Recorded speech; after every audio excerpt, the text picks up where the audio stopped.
Happy Friday and happy Fridays with Fidelman. I'm Cheryl Fidelman, the Conscious Codependence Coach and the founder of the Conscious Codependence Collective. And today's topic on Fridays with Fidelman is, where is your self?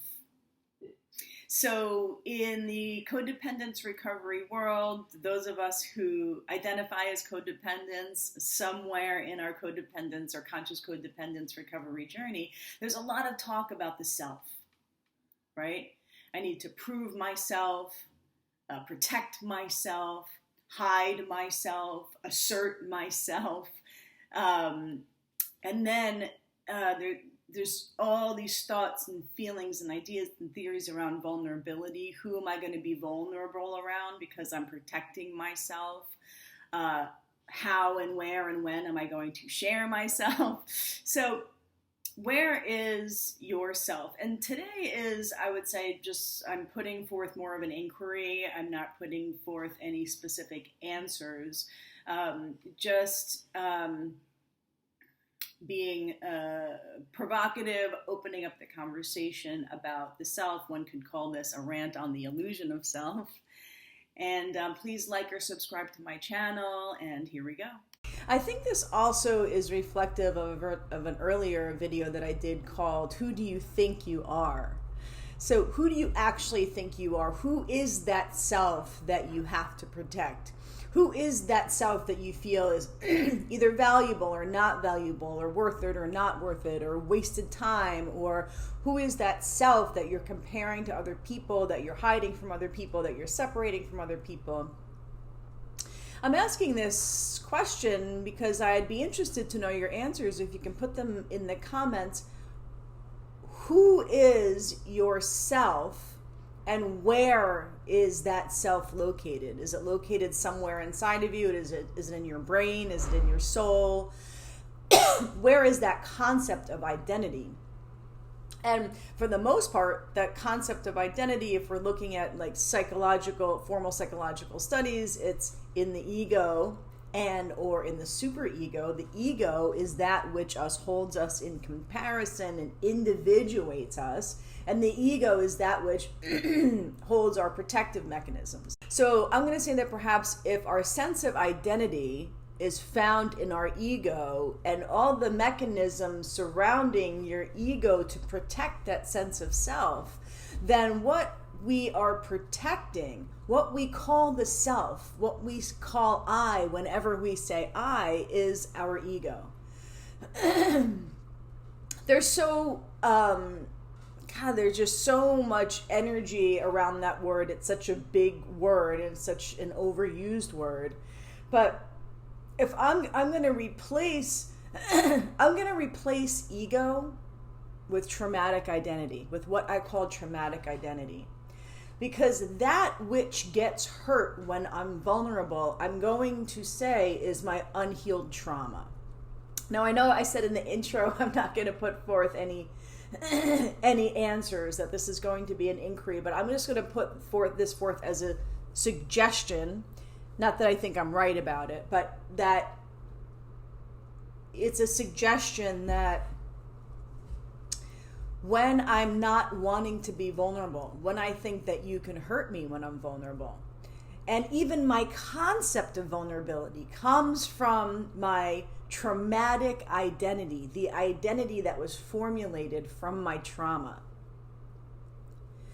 I'm going to also put forth the idea that as we heal our trauma, we start to release the egoic self, so that there actually isn't a self to protect. And that doesn't mean that you don't have discernment, and that you put yourself in what may feel like a moving train energetically, that you still have discernment, but at any moment you're free to say, this hurts, I feel sad, I feel excited, I feel disconnected, I feel confused, I feel like I can't think of an answer right now, I feel like I want to leave, I feel scared. That you have the freedom to say that, because your heart is actually not in somebody else's hands for them to mishandle it. Your heart is in your hands. When you're speaking from your traumatic identity and you're protecting yourself, you're in a regressive state, because when you were a child, your heart was actually in other people's hands. You were submissive and subservient to how other people would handle you because you needed them as your protectors. But as we heal the trauma from our identity, you are free, we are free, I am free to speak to your current experience and not need anything from somebody else, not need them to get it or understand it or reflect it or keep it a secret or hold it hold it in any particular way in their beingness and their energy and their languaging, because you are free to express your emotions, to have your emotions and say them at any given point in time with no need from the other person. So if I'm going to say I'm sad, and in order for me to say that, I need you to go, oh, are you okay? Can I help you? Or I'm not going to tell anybody. Or if I need you to handle my statement, I'm sad, in some way, then I'm not going to say it. Because that means that my self-expression depends on you. And we can say and speak to our current experience not for any other reason than to just speak to it. Not because I'm protecting myself, as if there's a self here to protect that I'm not even sure that I can locate. And I think the more that I need to protect myself, the more of the illusion of self that I have. The more I think I need to protect myself, the more of the illusion of a self that I have. Gosh, I said I wasn't going to give answers, but I think I'm giving strong opinions, or I'm giving my theories and ideas. But I would like you to tell me what you think about these ideas, because I don't think that I'm landed in an answer, but just looking at, when it comes to the human experience, that we are perhaps the only living entity that has this self-reflective I thing going on. And we may say, okay, well, that's just consciousness. Maybe, but if there's consciousness in plants and there's consciousness in other animals, that perhaps consciousness isn't equivalent to having an identity. And for most of us, I think that identity is made up of a whole bunch of traumas, a whole bunch of events where our nervous system had to make a decision to keep us safe. And that's what I use that simple identity of trauma. I mean, that's my simple definition of trauma, which is anytime your nervous system made a decision to keep yourself safe. I'm in some sort of like coughing fit during this video, so excuse me, I keep clearing my throat. And of course I want to cover the need to prove oneself, which is my third tenet of codependence. The want to be wanted, the need to be needed, and or the need to prove oneself. Those are my three tenets of codependence. So when you are in a moment of proving yourself, what and who are you proving? What is the spot over here with yourself that you're proving? What is there to prove? And the foundational piece for most of us codependents is simply proving our existence as a human. Because we feel like we don't fit in unless we prove our fit-inness. A lot of us feel like we're in human form, but we're just so different that we have to prove our validity, that we belong here. And we get hooked into proving that to other people who aren't even thinking of our value. We want the essence and the oxygen of value from people who are barely paying attention, or they're in their own world, or they might be thinking of their own value. So we're to people who might not even be sure of their own value to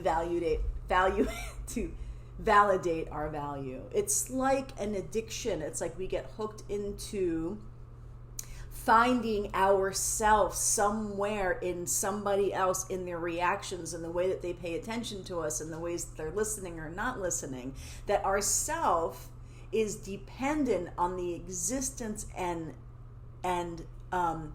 availability and interpretation of other people, which is sort of like the magnified definition of codependence. I see this so powerfully in my work with my clients and also in my own healing journey, that the more trauma that gets resolved, the less of a self really exists.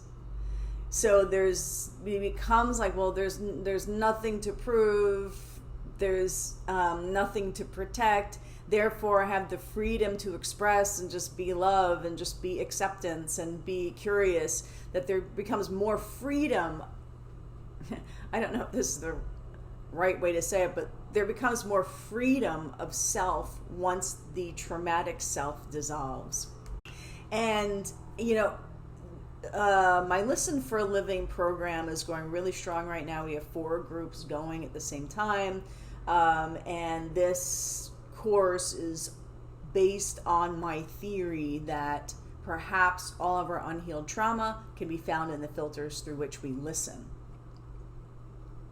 And it is really becoming a ongoing, profound conversation about dissolving the self. And perhaps it is our illusion of self, that illusion of self, that thing that we're protecting, that concept, that in and of itself is the thing that's in our way from having like an amazing life that is like unshackled, proverbially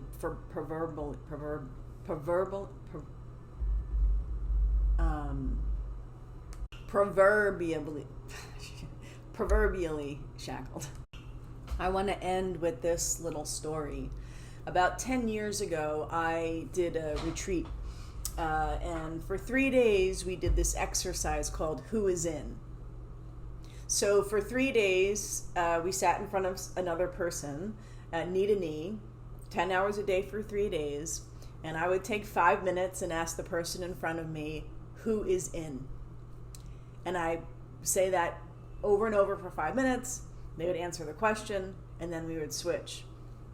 Who is in? Who is in? And these answers would come out. And it's like we were like excavating all the different identities. Who's in here? Who's in here? Who's talking? From wants and desires to identities to younger versions of ourselves.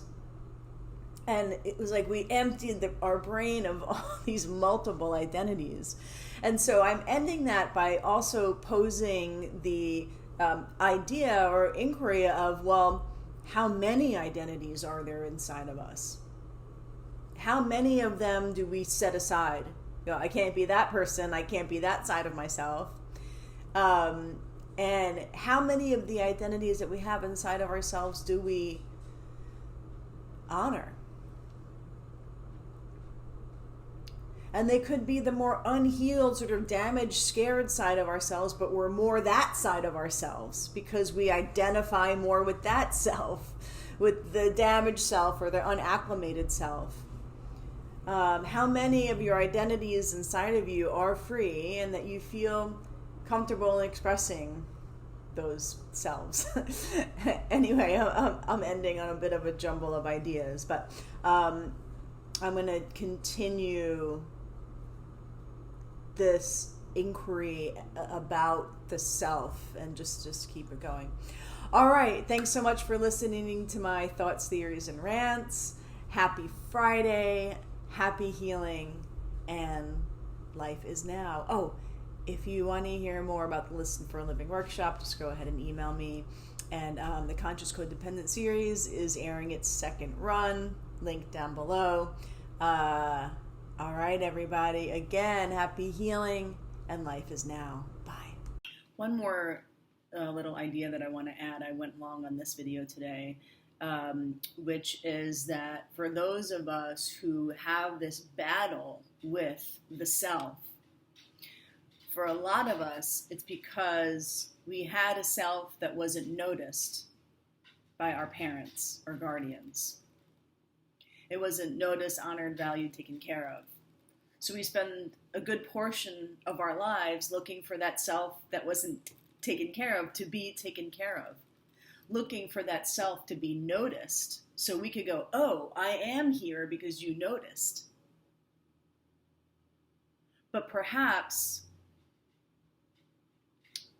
there's nothing to notice. All right. Thanks again for listening. Bye.